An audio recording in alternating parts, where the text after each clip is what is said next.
My name is Stacy, and I'm on the sales team here at North American, and I'll be hosting the session today.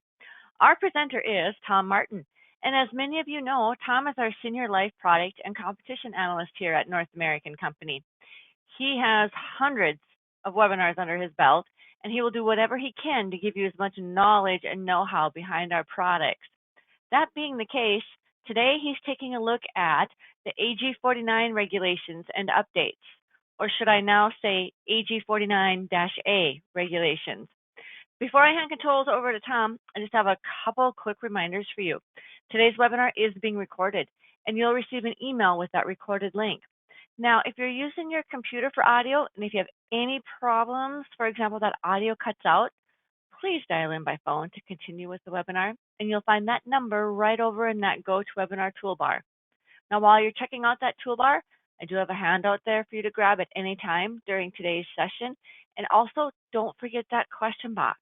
This is your time to get those questions answered. Again, thanks so much for joining us. Tom, over to you.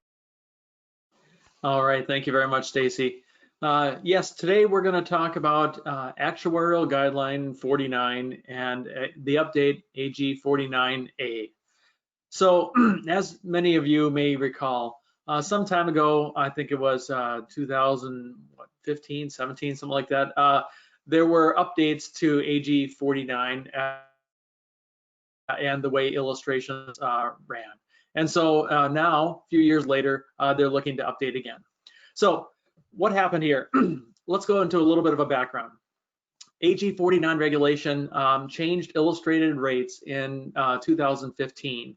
And then we had a second round of AG49 regulations in March of 2016. So they broke it into two different phases. The first phase, the illustrated rates, we saw where companies were instructed to develop a consistent methodology for historical backcasting of illustrated rates. Some companies were using 20 years, some companies were using 30-year look backs, some companies were just kind of saying, well, this looks prudent, and no one was really being consistent when they looked at illustrating rates for indexed universal life illustrations. So that first regulation in September of 2015 did that. The second phase of the regulation limited the arbitrage on loans and added some disclosures to the regulation in March of 2016. So what's happened since then? Well, we've seen a number of companies come up with new and innovative ways to get more interesting and compelling illustrations. And what's really happened is companies have identified and said, you know what, we get a little bit of a kind of a leverage in terms of what you can illustrate for how much money we put into the product in terms of an options budget, for example. So if a company says, well, you know, we're getting around 4.5% or something like that on their portfolio returns, and we can illustrate, you know, 6.5% on illustrated performance, and you get some of that trade-off there. You get some of that leveraging by turning basically a bond portfolio into a little bit of uncertainty with options and index credits. There's a little bit of a risk reward there for trading in a known bond factor for an unknown index return. And that, you know, may leverage your 4.5% bond returns to maybe 6.5% on illustrated rates. Well, then companies said, well, wait a minute. If I'm getting that kind of return, if I'm getting that kind of leverage, maybe 1.5 times leverage, how about if we do a 1% account value charge? Because for every 1% account value charge, I might find that I can get 1.5% higher illustrated rate. And if I'm charging 1% and I'm illustrating 1.5% higher, that's a positive 0.5. Well, then you can kind of quickly see what happens. The ball gets rolling, and companies say, well, if 1% worked, why not 2? Why not 3? How about 4% account value charge? Maybe 6. I think there's one out there that's like 7.5% account value charge to get an illustrated performance in the neighborhood of like 16 some percent. Now, it doesn't look like it's illustrating that percentage because companies are doing this largely the ones who are doing these very large paid for it type of things are doing these multipliers. So it still looks like on the illustration like it's illustrating 6.5%, but with the multipliers, it could be illustrating well over 12. Of course, there's a net effect. You have to take off, the percent of account value charge to get your net return. But that's what's been kind of happening with Indexed Universal Life. And it's gotten to be kind of an arms race. It's kind of running away.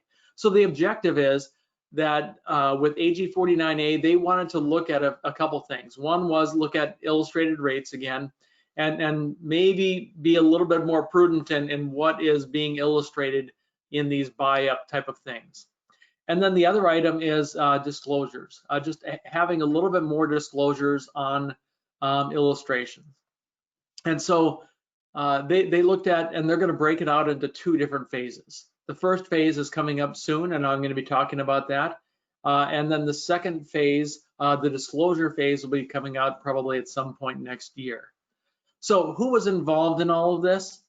Well, the NAIC, National Association of Insurance Commissioners, they have an actuarial task force, LATF, IUL subgroup.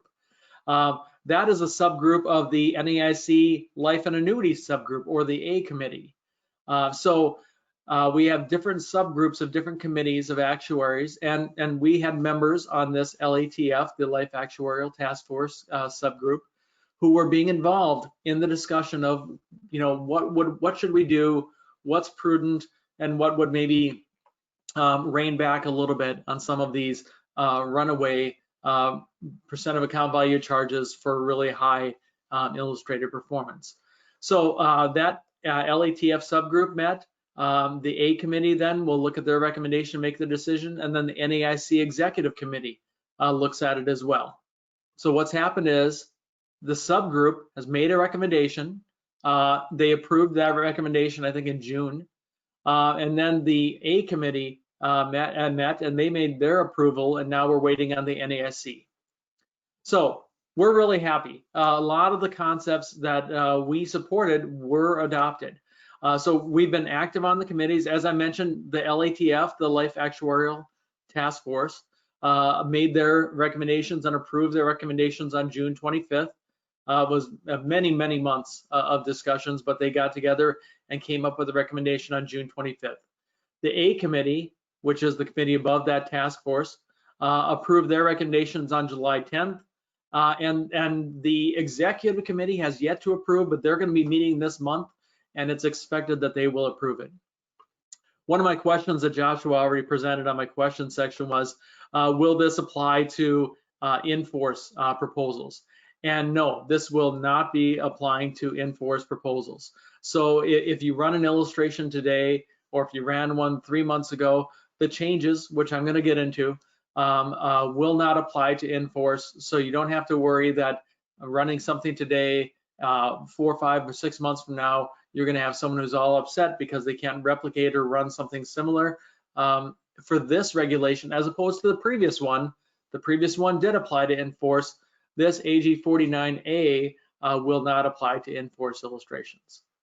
The target date on this is for November 25th.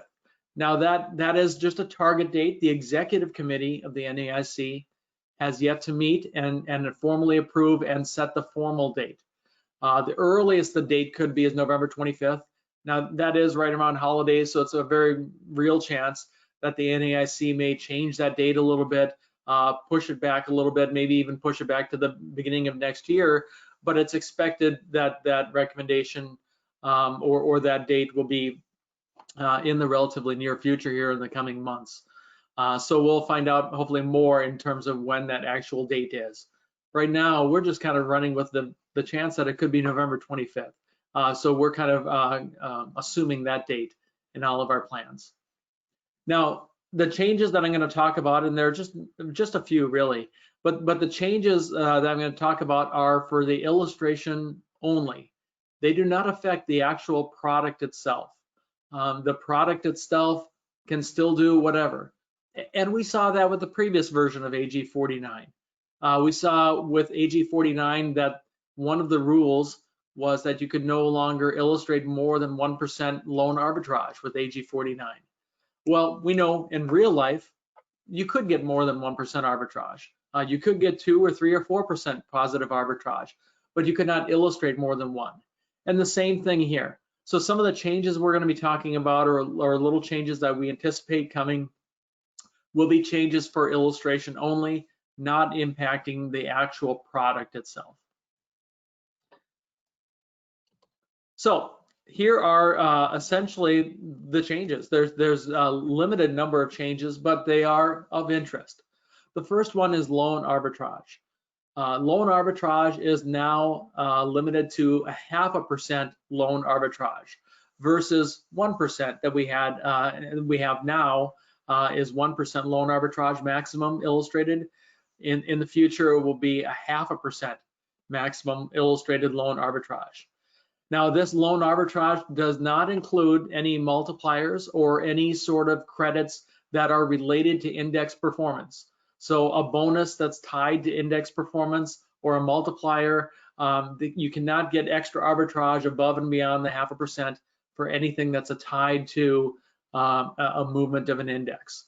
But it could still include if a company has a fixed rate bonus or some sort of positive credits of some nature, they still can get those positive credits and illustrate those even on loaned monies.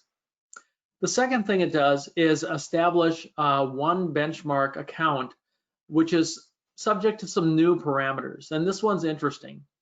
The bonus and the multipliers, you can continue to do bonus and multipliers if you want. You can really even do the very, very large multipliers if a company wants, but they can't illustrate above an additional leverage amount beyond the limits. So I'm going to get into a little bit more detail on that. The benchmark, though, is an actuarial value that may or may not coincide with the point-to-point S&P index. And I've got the word spread there that probably doesn't belong. The point-to-point index rate. So the benchmark rate today, we think of the benchmark rate today as the S&P 500, and that you can't illustrate any index higher than the S&P 500 point-to-point. Going forward, the benchmark that is established for a maximum illustrated rate is no longer tied to the S&P 500 point-to-point. In fact, you may not have any index that exactly matches the benchmark. Basically, the company actuary is going to establish and look at their returns that they're getting on their portfolio, and they're going to look at that portfolio return and apply a multiplication factor to it. I think it's 145% of their portfolio return, and that's the maximum amount that can be illustrated. That may or may not actually coincide with the S&P 500 point-to-point. So we think of the S&P 500 point-to-point as a benchmark index. It won't be that going forward in the future. It will be an actuarial determined index amount that may or may not even show up anywhere on the illustration, other than you may not see an index illustrating higher than that amount. So that is certainly different. But the other thing, this first part, is the bonus and multipliers can continue, but cannot illustrate additional leverage beyond that limit. So let's look at what I mean here. There are a few companies out there that have these mega multipliers, very large multipliers with some significant percent of account value charge. Some of these, companies, PAC, John Hancock, Lincoln, Global Atlantic, they will probably have to make some changes on their product, or at least not illustrate their maximum multipliers. That being said, you could still have these multipliers if you wanted. They could still exist, perform the same way on the product, but you're not going to get the same illustration bang that you get today. So let me go through an example and give you an idea of what is going on today and what is going to change with AG49A. So let's suppose that we have a policy that has an additional percent of account value charge of 5%, and I'm calling that an asset-based charge. So it's an additional 5% account value charge. Now, if we look at some of our products are like 0.8%, so it's much lower, account value charge than 5. But we're just using this as an example. So if they had a 5% account value charge and that purchased a multiplier of 250%, or effectively you get the 100% return plus 1.5 times that. And let's suppose, theoretically, they have a 10.5% cap rate and their max illustrated rate is 6.5. So if I look under the today column, what's happening is you're getting effectively an illustrated rate, even though it looks like 6.5, you're getting about 16.25, because that multiplier of 2.5 times your 6.5% is actually illustrating 16.25%, even though it looks like 6.5. Now, of course, there is a percent of account value charge of 5%, so we got to take that 5% back, essentially. So what is 16.25% credit minus the 5% charge? Effectively, you're getting a net rate of 11.25. And that's why some of those charges are such interesting, compelling illustrations, because they're illustrating a very high illustrated performance. Now let's move over to AG49A. On the right-hand side, we have the same asset-based charge. Theoretically, you could still do this if you want. The same multiplier, you can still do it under AG49A. The cap rate is the same, the max illustrated rate is still 6.5. But instead of allowing you to illustrate the full 2.5 times the 6.5%, the new rule says that all you can illustrate is your illustrated rate plus an equal amount of your asset-based charge. So instead of getting the leverage on your asset-based charge, you can only get a 1-to-1 on your asset-based charge. Earlier, I gave you an example. I said, well, suppose a company is illustrating, a 4 or 5% asset-based charge, and that 4 or 5% asset-based charge turns into an 8 or a 9% improved illustrated income, or 6 or 7% or whatever illustrated income performance. You can't take that leveraging aspect of the asset-based charge anymore. So effectively, all you're getting is the illustrated rate of 6.5 that you had before, plus exactly the asset-based charge that you had, which gives you a net return on the bottom of the same 6.5%. So having these large asset-based charges may not be, that applicable in terms of illustrated performance in the future. You could still have them, they could still exist. I still think that a number of companies will have some asset-based charge. Maybe it's a small asset-based charge, 0.5%, 1%, 1.5%, something like that. There could still be some asset-based charges, but I suspect the large charges, the 4, the 5, the 6, the 7, 7.5% charges that we see out there, these will likely be less commonly used. Perhaps product changes will be coming, because essentially any leverage that you get from an asset-based charge, you're not getting any extra leverage on that charge. You're getting a 1-for-1 trade-off. And if you're not getting any extra leverage for that asset-based charge as illustrated, then does that really give you enough to offset the negative aspects of those charges, such as losing money in a down market? And Stacy mentioned a handout, by the way. That's a good handout. If you haven't seen it, there's the what happens when the sun isn't shining. You could go to the handout section of the GoToWebinar toolbar, and you could see what happens to some of these policies when they have these large asset charges that exposes them to a significant downside in a 0 year. So that's a real disadvantage of these asset-based charges, of having a large charge, because you get such a negative in even a 0% year. The whole idea of IUL is what happens in a down market when, zero is my hero. That doesn't really work when you have these large charges. So some people have embraced the charges to look for that higher illustrated growth rate. But now going forward, we're not going to be able to see the bang for the buck, so to speak, on those for illustration standpoint.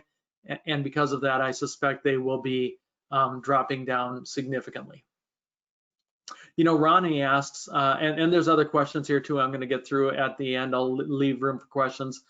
Ronnie asks, can you do a supplemental ledger or a supplemental illustration that shows the maximum multipliers allowable in addition to the basic ledger? And the answer is no. You can't show a supplemental illustration or a side illustration that that shows something outside of AG49A that illustrates something better than the base illustration. So no, you may have a supplemental piece that talks about the value of multipliers and the value of these things, but you can't show a supplemental ledger that shows numbers that would be better. And because of that, I suspect a number of companies will be making changes. So what I think is going to happen here, these mega multipliers, PAC, Hancock, Global Atlantic, Lincoln National, I expect illustration changes will occur. Many of these companies have additional options that are not the high charges. So they might be able to illustrate the base or the core values. But these companies don't illustrate very well when you illustrate the base or the core options. So I expect they'll be making some changes. At North American, we're going to have very minimal impact. Yes, we'll have to adjust the loan arbitrage limits as everyone else will, but really our product is largely within the scope of our illustrations and everything. So we might make changes. We certainly will look and see if this is an opportunity to do some new things and make changes. We're always looking for opportunities to make changes. But the good news is that we're not necessarily going to be pressured into these changes because for the most part, there'll be minimal impact. But that being said, of course, we'll look and see if there are new ways or better ways to do things and see if we can get strong performance as much as we can. And I expect other companies will not be standing still either. A number of companies, I'm sure, will be looking for product redesigns as well. So just kind of summarize a little bit, and then I'll open up for questions.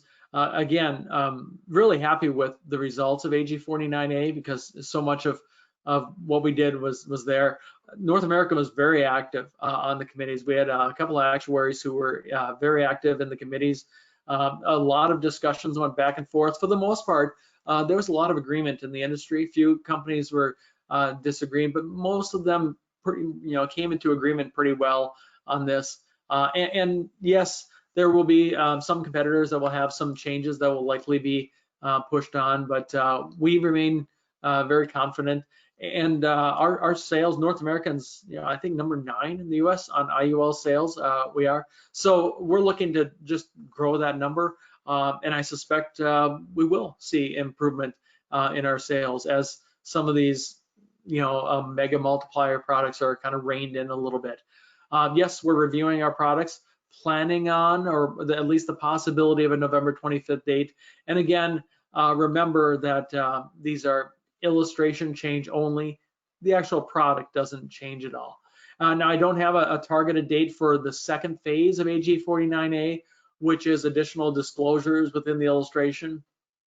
That'll be some point probably next year, maybe spring or summer of next year. Don't have the timeline on that yet. Don't even really have much idea as to what they're going into in terms of discussions, but we'll keep you posted on that as well. Now, with that, let me see if I can address questions that people might have. So I know I've got a few here already, so I'm going to try and go through some of these. But if you have any questions, feel free to type them into the question section of the GoToWebinar toolbar, and I will try to address a number of these. Paul says it's getting more challenging or difficult to illustrate cash accumulation. Will this make funding even more difficult to show? Paul, again, for some of our competitors, it will make it significantly more difficult to show compelling illustrations. Those mega multiplier companies in specific that I mentioned, those will be challenged. For us, it will be a limited challenge. Yes, the loan arbitrage will be a little bit lower, 0.5% lower loan arbitrage. That will affect illustrations a little bit, not a lot. But I do know that we have a number of other things that we're looking at, and I'm almost confident or hopeful that we will find other ways or redesign opportunities to see if we can't get improvements anyway. We were already looking, even before this, to different ways to enhance our illustrations, our illustration software. Maybe it's an actual software calculations type of thing. I know we're looking at tools to improve our actual illustration software, but also tools to improve the product itself. Between those, I think we'll be able to stand our own, if not improve, illustrated performance. But of course, this all is in flux. We've got a lot of other factors coming into play too, not the least of which are, the market and portfolio rates and bond funds and other things. So, but I expect AG49A by itself will not make it dramatically more difficult to illustrate retirement income. Long answer, sorry about that. Brett said, Brett was asking about a possible supplemental illustration to get around it. No, will be no supplemental illustrations to get around AG49A. Pankaj, sorry about the pronunciation, says, so the multiplier will not be calculated and added. No, you can still do multipliers, including our multiplier. We have a multiplier on our Builder Plus that is out there, and it's still affordable. It's still within the limits. Again, the benchmark rate is not necessarily equal to the S&P 500 point-to-point rate. So it's possible that our benchmark rate could be even a little bit higher than the rate that we're getting illustrated, and that 15% multiplier might be still within our benchmark rate and within our max illustrated performance. So yes, it's entirely possible that we'll still be able to keep the multiplier and keep the illustrated impact of the multiplier because ours is relatively small. So I think we're within reason to be able to keep that. We're looking at it, of course. Let's see, more questions about supplemental ledgers. I already got that. Vicky asked, when are these changes effective? Right now, we don't know for sure when they're going to be effective. It could be as early as November 25th. Can't be any earlier than that. But we'll keep you up to date, of course, with additional information that as we have it. But it's at the very earliest November 25th. Madhura says, is this generally going to apply to all providers across IUL? Yes. This regulation applies to all indexed universal life products for all indexed universal life insurance providers. So yes, it's going to be effective for everybody. Let's see, I'm just kind of going through questions that I think I've already addressed. John asked a question about the flyer. It looks like John has downloaded the flyer and looked at it and said, why is the net effect to cash value so high? John, the flyer, and if you haven't seen that flyer, it's a really good one. It talks about what happens in a down market, how different products perform. And in a 0% year, what happens to the cash value? And in some of these large pay-for-it products, their internal charges can be very high, and the loss in cash value on a 0% index return year can be significant. So that it's the charges and any guaranteed interest rate bonuses that are kind of have an interplay amongst themselves. We have an advantage that our charges are relatively low. They're not the lowest out there. They're certainly not, but they are relatively low. And we have the advantage that we have a guaranteed interest rate bonus, which is higher than really anybody's interest rate bonus that I'm aware of, or at least equal to or higher. So it's that effect of relatively low charges plus a very high contractually guaranteed bonus on the indexed account that allows for good performance even in a 0 year. Melanie asked, what's the asset charge? And assume that you could not lose money in a down market. Melanie, our charge is 80 basis points or 0.8%. And that charge can help do a number of things. You can't say that any one charge does any one thing, but the charge may help pay for a multiplier. It may help with get a little bit better cap rates or participation rates. So there are different things, or the interest rate bonus. The charge can help perhaps give us an interest rate bonus. But the idea that you can't lose money in a down market, it's life insurance. You can't get a negative credit. We can't give a negative credit. But yes, there are policy charges. And if your policy charges exceed a guaranteed interest rate bonus, and charges include mortality charges, per thousand charges, a percent of account value charge, yes, absolutely, a client could lose money, so to speak, in a down market. Now, they can't get a negative index return. We're not going to apply a negative credit, but there are other policy charges. So it would be incorrect to tell clients that you can never lose money in an IUL, because you certainly could, ours or anybody's. Rebecca says, how is it coming with potentially adding the same indexes that North American Annuities has? We're, again, like I said, we're looking at additional options, including different index options. We're looking at that as well. So everything is open to discussion, and we're looking at different things that we could do to improve our illustrations and product. So that's on the table. I don't know where we'll go, but we're looking at a little bit of everything. Deepak says, if we're looking at loan arbitrage, if the participating loan charge is 5% and we use a loan multiplier, the return will be much higher than the illustrated return, but no more than 0.5% due to arbitrage. Okay, so first of all, we do not apply our multiplier to loaned monies. So you can't get the multiplier on our loan monies. Now, perhaps some competitors out there could get multipliers on loan monies. They can't really in the future. So we can't. If you were getting more, she said, if the illustrated return was, can it be more than 5%, 5.5% if your loan rate was 5? If our loan rate was 5, the illustrated performance could be no more than 5.5%. The illustrated performance associated with index movement, which includes the index performance and any multipliers, could not be more than 0.5% more under AG49A than your loan rate. Now, in real life, of course, it could be higher, could be much higher. It's possible, or they could be much lower. But on the illustration, it cannot be more than 0.5% higher. Let's see here.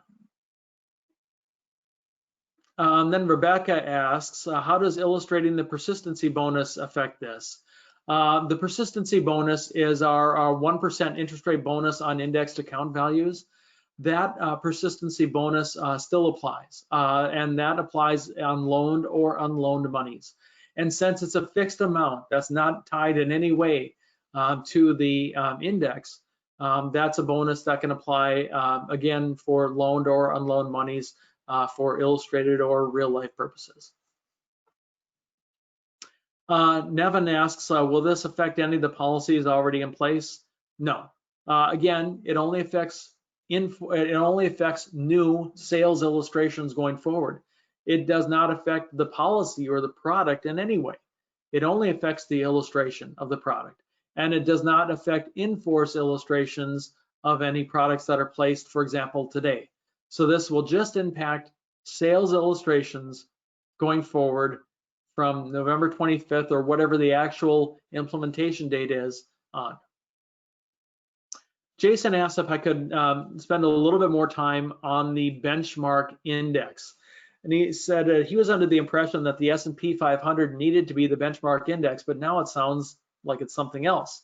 And he's thinking, I'm reading this, I'm not trying to make up his words. He says, I'm especially thinking of proprietary volatility controlled index options and how they will be affected as they've had their own illustrated rates.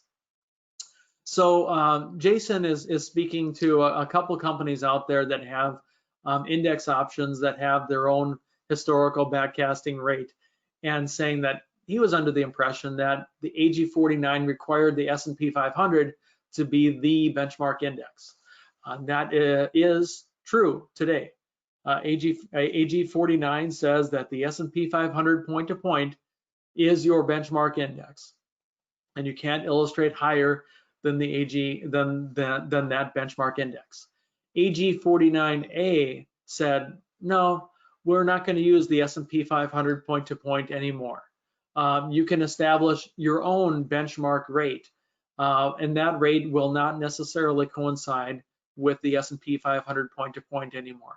So it will be basically just an actuarial determined formula that the actuaries will need to certify to the regulators that they're within the limits, but that number won't really appear out there, and it won't be the S&P 500. So you may see a number of indexes that might illustrate now higher than the S&P 500 point to point. And we may have indexes that illustrate higher than the S&P 500 point to point as well. So yes, that's a change with AG49A. And how will that affect some of these other indexes? I expect a number of companies will look at new indexes and new index options and see how they can get for illustrated performance. But it's not just a runaway type of thing. You might find an index that illustrates really well, but you're still limited to what the regulation imposes on your max illustrated rate. So even a company that might have a 40% multiplier on a volatility control index that looks it illustrates pretty well, they might not be able to afford to illustrate that full multiplier impact going forward. Yes, I think there are some companies out there that will still be able to have some of those volatility control indexes, but they might not be able to illustrate to the full capability that they are today because of the limits on effectively multipliers and how much you can illustrate. Let's see.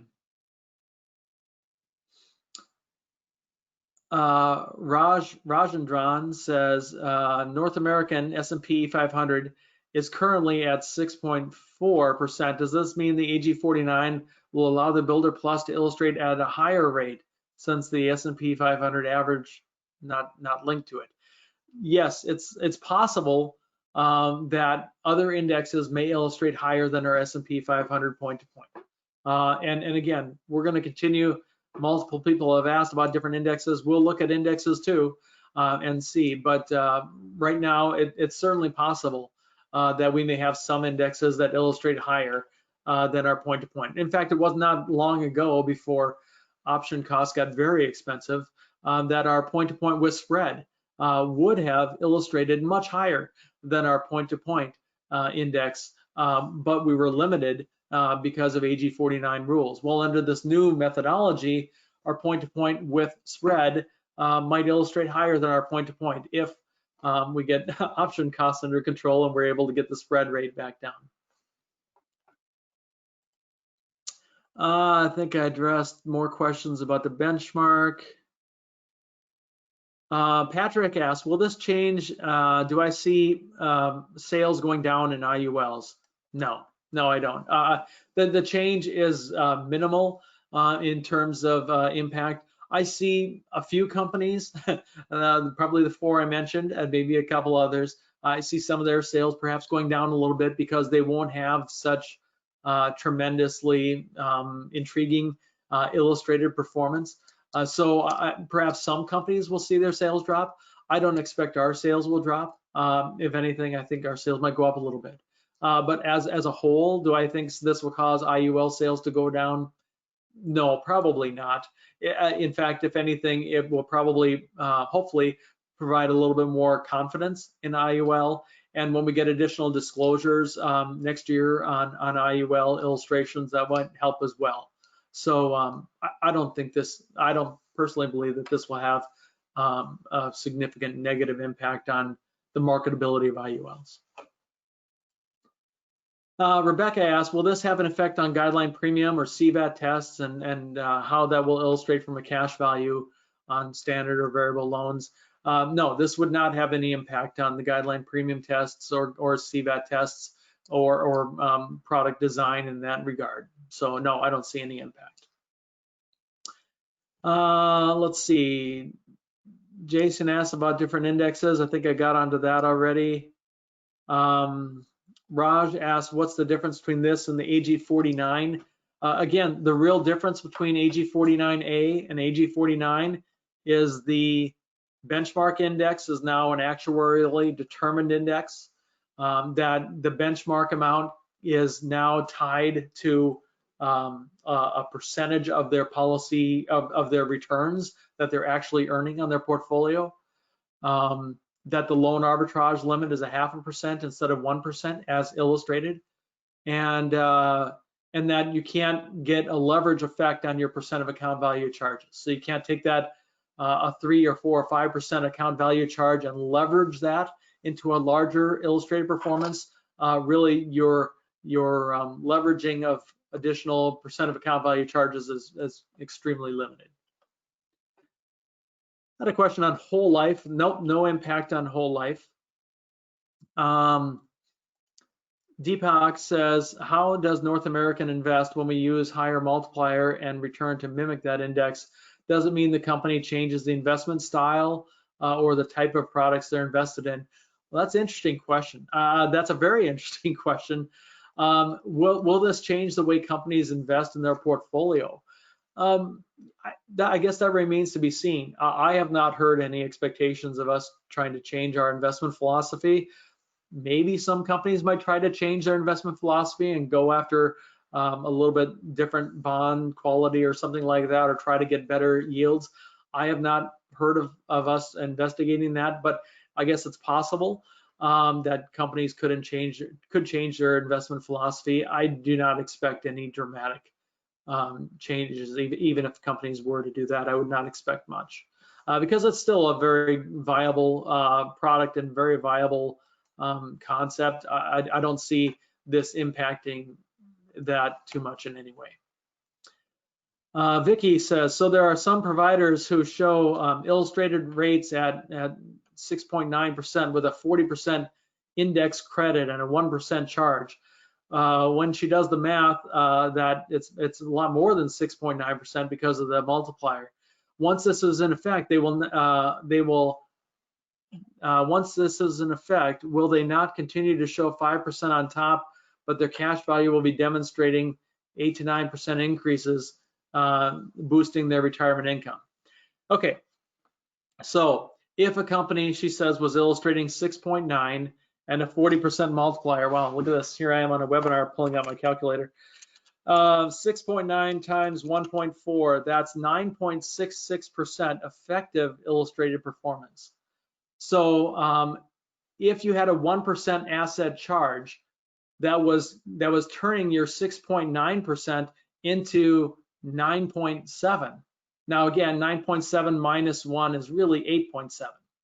So their charge is turning 6.9 into 8.7 after taking out that charge. That's something that the new regulation would not allow for. So that if they were illustrating 6.9 and they added a 1% charge, the effective benefit of that 1% charge can't be more than what they would get without the 1% charge. So yes, I expect that would probably limit their ability to illustrate that type of multiplier or 40% multiplier. And the AG49A would likely limit that.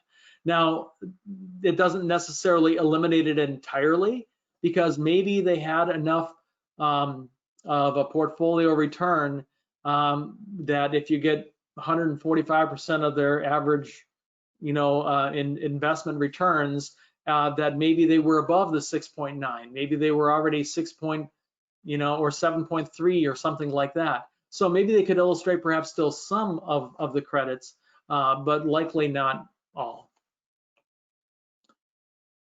All right, so let's see. I'm kind of got a lot of questions here. I'm going to just do just a few more here. I'll try to pick and choose some of the more interesting ones. Brett has an interesting one. Do I foresee stress testing being a main stage in insurance or rates, or will AG49A be conservative enough? I think AG49A is really going to help make the stress testing aspect of illustrations diminish significantly, because in effect, you're not illustrating such a tremendous a tremendously high number. So the illustrations will be more conservative. At least some of the illustrations will be more conservative than they are today. So I think the idea of stress testing illustrations will probably be a little bit less often done. I don't think they will be necessary. Still not a bad idea. I think there might still have some people doing that, but in effect, probably not as important as it is today. A couple people asked me about the handout again. I'm going to try to address this quickly. Someone says, oh, how are we showing a $4,088 credit even though the index return is 0? Well, that's associated with our 1% contractually interest rate bonus. That even in a 0 year, they get that interest rate bonus. That's how we can get a positive credit even in a 0 year. Now, that does not mean that that positive credit always outweighs the charges. Sometimes our charges are more than the amount of that credit. Sometimes the credit is more than the charges, but it certainly helps cushion the effect of a 0% year. Let's see if I've got a couple others or more questions about losing money. And so if you have additional questions on the marketing piece, feel free to contact your marketer or contact our sales development team or your MGA. We can probably get through some ideas on that marketing piece too to help you better appreciate or understand the impact of that. Kirk asks a question, how will this ruling affect the performance of the policy that do have these mega multipliers? Again, this will not impact the policy itself. It does not impact the performance of the product in any way. It impacts the illustrated ability of the product on new sales illustrations. And new sales illustrations are a big part of why the products are designed the way they are. So if the new sales illustrations are no longer going to have the tremendous appeal that they might have today, then I suspect the product changes might follow if they're no longer necessary because of some of the negatives that those product designs have. So will the ruling affect the policies that have these? No, it won't affect any products, any policies at all, because it does not affect the product in any way, just illustrations.